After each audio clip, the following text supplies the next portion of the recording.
I'm a labour market economist, as are many of my colleagues in Swansea who work for Wizard.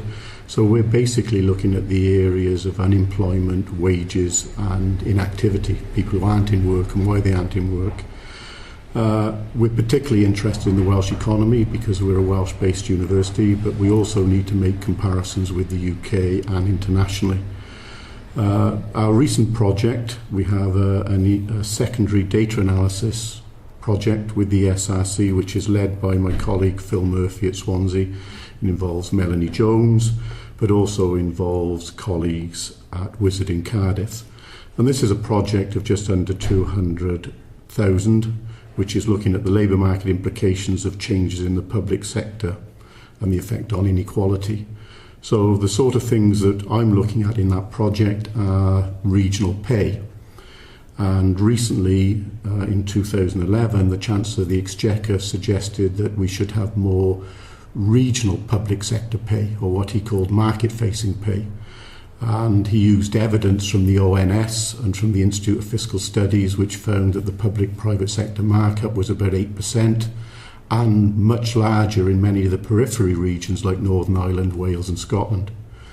So some of our work was going back and doing what we call a robustness check on the IFS work. And what we tried to do is include more variables, such as things like organisation and plant size, better controls for education, and look at the differential over time, because you just don't want to look at it in a recession. And once we looked at that differential again, we found it was much smaller than had been suggested by the IFS, and was actually smaller if you go back a couple of years, so it was actually bigger in the recession. Our work was taken on board by the Office of National Statistics, and they did also re-estimate some of their work, including organisational size.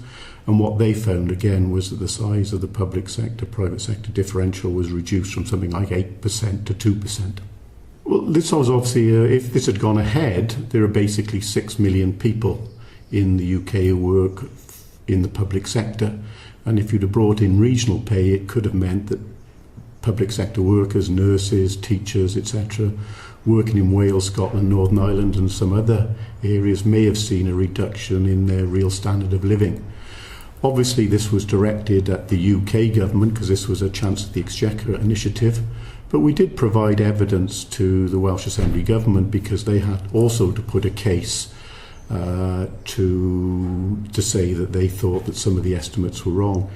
So obviously we do evidence-based research. We're very much interested in our research being taken seriously and influencing policy where appropriate.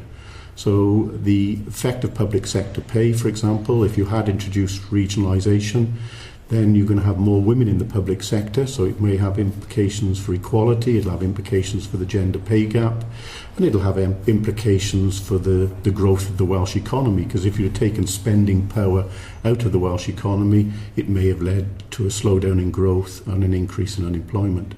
So we like to look at issues that we feel are fundamental to the Welsh economy, to the UK economy, and to individuals in the economy. In Swansea, we have a tradition of working in the area of labour market economics, so that things that influence people's probability of being in work, the salaries. As an economist, we're interested in money, and obviously wages is an important area to study in the area of economics. Public sector pay, obviously an important area, because I suppose many of us thought, if you're a nurse or a teacher or a civil servant living in Wales, why should you get paid less than some other areas?